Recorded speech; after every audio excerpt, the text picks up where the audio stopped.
మీ business ఏదైనా మీ ఊర్లో promotion చేయాలంటే అది సుమన్ టీవీతోనే సాధ్యం. ఇప్పుడే సంప్రదించండి. కాకినాడలో పుట్టి, కాకినాడలో ఒక మధ్యతరగతి కుటుంబంలో పుట్టి, ఇక్కడ పెరిగి, ఇక్కడే నా విద్యాభ్యాసం, ఉద్యోగం, ఈ ప్రాంతంతో ఉన్న నాకు అనుబంధంతో ఇక్కడ ఒక సేవ చేసే కార్యక్రమం స్టార్ట్ చేశాను. ఆ సేవ చేసే కార్యక్రమంలో అనుకోకుండా లాస్ట్ 2 సంవత్సరాల నుంచి రాజకీయంగా వస్తే ఎలా ఉంటుందనే ఆలోచనతో రాజకీయ ఆలోచన చేశాం. కానీ నా ప్రథమ కర్తవ్యం ప్రజలకు సేవ చేయటానికన్నా ముందు నా ఫౌండేషన్ ద్వారా నేను చేసే కార్యక్రమాలు ప్రతి పల్లెటూరికి వెళ్ళాలన్న ఉద్దేశంతో ఇది స్టార్ట్ చేశాం. రాజకీయం అవకాశం వస్తుందని అనుకున్నాం, అవకాశం రాలేదు. దానికోసం కూటమి పెద్దలు ఒక నిర్ణయం తీసుకుంటున్నారు. ఆ తీసుకున్న దానికి ఏ నిర్ణయం తీసుకున్నా కూడా నేను ఈ కూటమి విజయానికి నాకున్న ఈ ప్రాంతంలో ఉన్న ప్రజలతో ఉన్న సంబంధాలని ఉపయోగించుకుని కూటమి విజయానికి ఎవరిని నిలబెట్టినా నా వంతు నేను కృషి చేస్తాను. నాకు అవకాశం వస్తున్న ఆలోచనతో ఈ ప్రజాసేవ స్టార్ట్ చేయలేదు. నా అంతటి నేను ప్రజాసేవ స్టార్ట్ చేసి 5 నుంచి 7 ఏళ్ళ నుంచి నా ఫౌండేషన్ చేస్తున్నాం. ఈ అవకాశం వస్తే ఒక అదృష్టం. అవకాశం రాకపోయినా కూడా నేను మీ కాకినాడ జిల్లా ప్రజలందరికీ ఇదే విధంగా నా సేవ కొనసాగిస్తానని చెప్పి చెప్తున్నాను. సార్, ఇంకా అధికారికంగా ప్రకటించలేదు, మళ్ళీ మీకే కాకినాడ ఎంపీ సీట్ అని కూడా చెప్తున్నారు.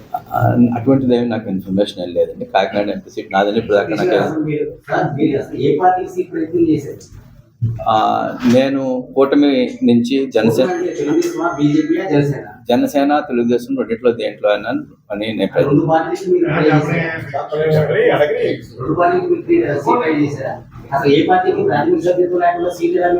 అది వాళ్ళ ప్రాథమిక సభ్యత్వం లేకుండా సీటు అడిగేవాళ్ళు చాలా మంది ఉన్నారు.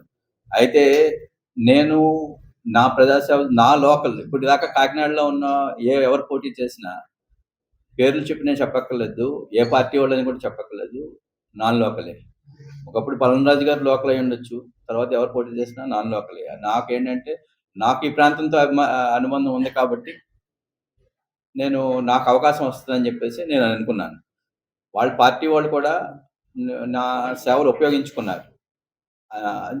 అవకాశం రాలేదు, వస్తే ఇప్పటికైనా చేస్తాం. లేని పక్షంలో కూటమికి జగన్మోహన్ రెడ్డిని ఓడించడానికి కూటమి ఏం చేస్తుందో దానికి అందరికీ నేను నిలబడి ఉంటాను. లోకేష్ గారు పాదయాత్రలో కీలకంగా వ్యవహరించి కాకినాడ జిల్లాలో తెలుగుదేశం పార్టీలో కీలకంగా వ్యవహరించి జనసేన పార్టీ సీట్ సార్, నేను తెలుగుదేశం పార్టీలో కీలకంగా వ్యవహరించలేని ఏ పార్టీ సభ్యత్వం లేదు. కానీ అందరూ నా స్నేహితులు. నాకు జనసేనలోనూ మంచి స్నేహితులు ఉన్నారు, తెలుగుదేశంలోనూ స్నేహితులు ఉన్నారు. వాళ్ళు వచ్చినప్పుడు, కాకినాడ వచ్చినప్పుడు నా సాయం తీసుకుని ముందుకెళ్ళారు తప్ప నేను వెళ్ళి ఏ పార్టీలోనూ తిరిగి నేను ఆ జెండా పెట్టుకుని చేయలేదు. 2 పార్టీలో నాకు మంచి స్నేహితులు ఉన్నారు. ఎప్పుడు వచ్చినా కూడా సతీష్ గారు ఇది చేస్తున్నామంటే నేను అందరికీ కూడా నా వర్క్ సాయం నేను చేశాను. అంతే తప్ప ఆ పార్టీలో ఉండి ఈ పార్టీ టికెట్ ట్రై చేసినా, ఈ పార్టీలో ఉండి ఈ పార్టీ టికెట్ ట్రై చేసినా టోటలీ తప్పు. నేను న్యూట్రల్ పర్సన్ని, కామన్ పర్సన్ని అందరికీ అని నేను అనుకున్నాను. నేను అనుకోవటం అయినా తప్పై ఉండొచ్చు, లేకపోతే వాళ్ళు అనుకునే విధానం అయినా తప్పై ఉండొచ్చు. నేను కాకినాడకి నాకు రాజకీయాలు సెకండరీ. నేనేం చేస్తున్నానో మీ అందరికీ తెలుసు. హెల్త్ ఇష్యూస్లో కానీ చిన్న చిన్న ఇష్యూస్, ఎన్ని ఇష్యూస్ గ్రౌండ్ లెవెల్లో ఎన్ని చేస్తున్నామో లాస్ట్ 1-2 ఇయర్స్గా మీరు అందరూ చూస్తున్నారు. అదే ఇష్యూస్ కంటిన్యూ చేస్తాను తప్ప ఈ రాజకీయానికి దీనికి సంబంధం లేదు. మనకు తెలియదండి. వాళ్ళ నిర్ణయం, పార్టీ నిర్ణయం తప్ప మనం దాని గురించి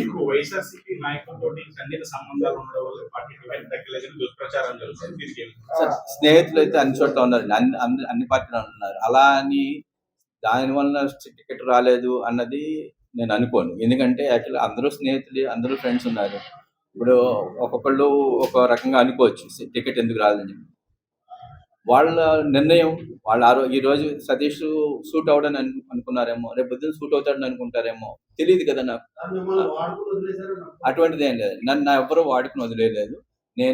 నా అంతటి నేనే స్వయంగా వెళ్ళి నా సేవలు ఇచ్చాను తప్ప ఎవరికన్నా నన్ను ఎవరు వాడుకుని వదిలేదు. సార్, ఈ నెలాకన్నా పవన్ కళ్యాణ్ పిఠాపురంలో పర్యటిస్తాను.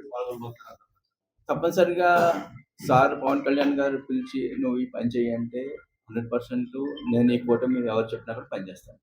సార్, పవన్ కళ్యాణ్ గారు ఆల్రెడీ జనసేన సీట్ లోకేష్ శ్రీనివాస్ ప్రకటించారు.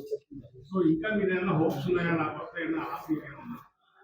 లేదు, మానవుడు ఆశాజీవి. అది యాక్చువల్‌గా ఎవరన్నా ఏదైనా అనుకుంటే అనుకోవచ్చు. కానీ నా వరకు అయితే అన్నీ ప్రకటించేసారు కదా! మారితే మారొచ్చు, మారకపోతే మారకపోవచ్చు. అయన్నీ తర్వాత సంగతి.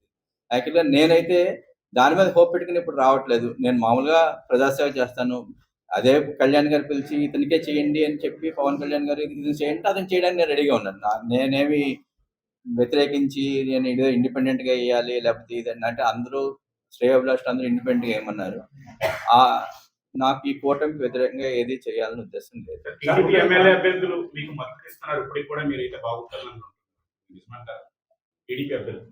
అంటే నాకున్న సంబంధాలను బట్టి అందరూ అభిమానించేవాళ్ళు నాకు ఇవ్వాలని చెప్పి అనటంలో తప్పులేదు. కానీ పార్టీ ఏ నిర్ణయం తీసుకుంటే దాన్ని కూడా మనందరం గౌరవించాలి.